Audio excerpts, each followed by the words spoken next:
Hello friends, welcome to Shankar tutorial. अभी हम कर रहे हैं क्लास 6 इंग्लिश का सप्लीमेंट्री बुक का फर्स्ट चैप्टर, जिसका नाम है और टेल ऑफ टू बर्ड्स। तो इसमें हमें बताया हुआ है पहले कि एक मदर बर्ड रहती है, उसके दो छोटे छोटे बच्चे रहते हैं जो जंगल में एक साथ रह रहे होते हैं।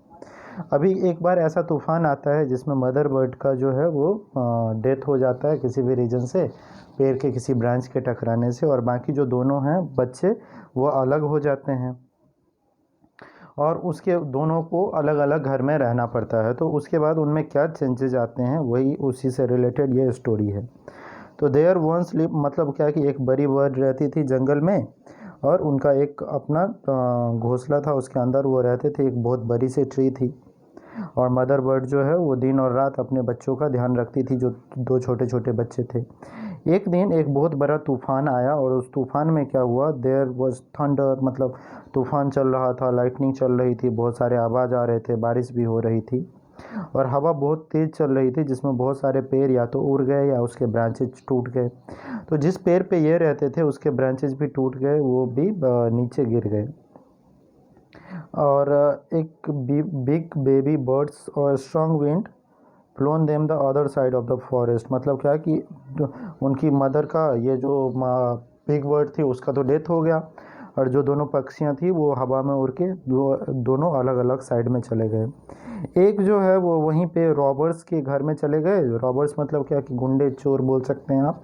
तो रॉबर्स के घर में रहने के लिए चले गए, और दूसरा जो है वो एक ऋषि के आश्रम में जाके गिरा थोड़े ही दूर पर।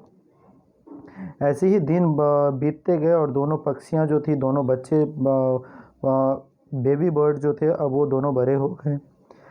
एक दिन उस राज्य का जो राजा था वो वहाँ पे शिकार करने के लिए आया, और एक डियर का, एक हिरन का पीछा करते हुए वो वहाँ तक आया। तो वो king followed the soon the king loss, मतलब धीरे धीरे वो रास्ता खो गया और वो भटक गया। He rode on for long time, और वो बहुत देर तक ऐसे ही घोड़े पे चलता रहा। फिर बाद में वो थक गया, तो थक के फिर वो जंगल में एक जगह आके बैठ गया, एक केव के नीचे। Suddenly he heard a voice cry, मतलब उसने तुरंत एक आवाज़ सुना जिसमें आवाज़ आ रहा था कि क्विक, जल्दी करो, जल्दी यहाँ पे आओ, यहाँ पे कोई बैठा हुआ है पेड़ के नीचे, आओ उसके पूरे गहने लूट लो, उसके जेबर लूट लो, हरी अब जल्दी आओ नहीं तो वो चला जाएगा। अब राजा जो था ये सुन के उसको बहुत अमेज हुआ, मतलब शौक हुआ कि ये क्या है। When he was sitting he also heard the फेंट noises issuing from the cave. He quickly, मतलब फिर वो उसने जब ऐसी आवाज़ सुनी तो वो हॉर्स पे बैठा और वहाँ से चला गया। तो फिर वो ऐसे ही जा रहा था तो उसने देखा कि एक आश्रम के नज़दीक पहुँचा है। तो राजा जब आश्रम के नज़दीक पहुँचा तो वहाँ पे जाके बैठा। तो वहाँ पे सडनली, मतलब उसने एक बहुत अच्छा सा जेंटल वैसे एक सुंदर आवाज़, जो सुनने में अच्छा लगे, आवाज़ आया कि आइए सर, आश्रम में आपका स्वागत है। आप अंदर में आके यहाँ पे ऋषि तो अभी नहीं है, वो बहुत जल्दी आ जाएंगे। वहाँ पे एक बर्तन में पानी रखा हुआ है, अगर आप पीना चाहें तो पी सकते हैं, और आप कंफर्टेबली यहाँ पे बैठ के अपना एंजॉय कीजिए, बैठिए, कंफर्टेबल हो जाइए। वो अमेज था।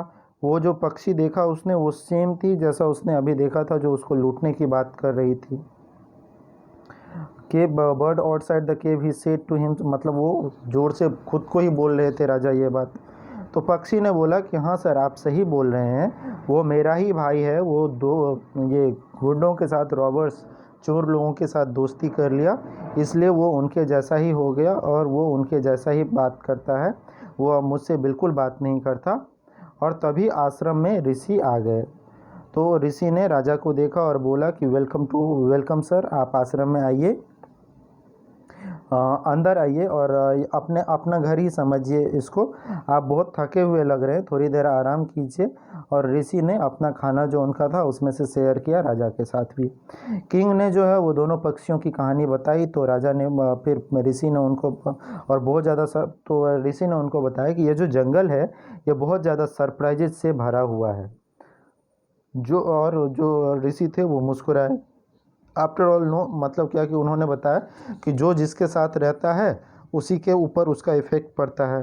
The bird has always heard the talk of, मतलब जिस बर्ड ने हमेशा गुंडों की आवाज़ सुनी है, गुड्डों की बात सुनी है, तो उसको वही आता है कि वो कैसे बात करते हैं। और मेरे यहाँ जो पक्षी रहता है वो हमेशा मेरे बारे में सुनता है, मैं अच्छे से लोगों से बात करता हूँ, तो वो ऐसे ही लोगों से बात करता है।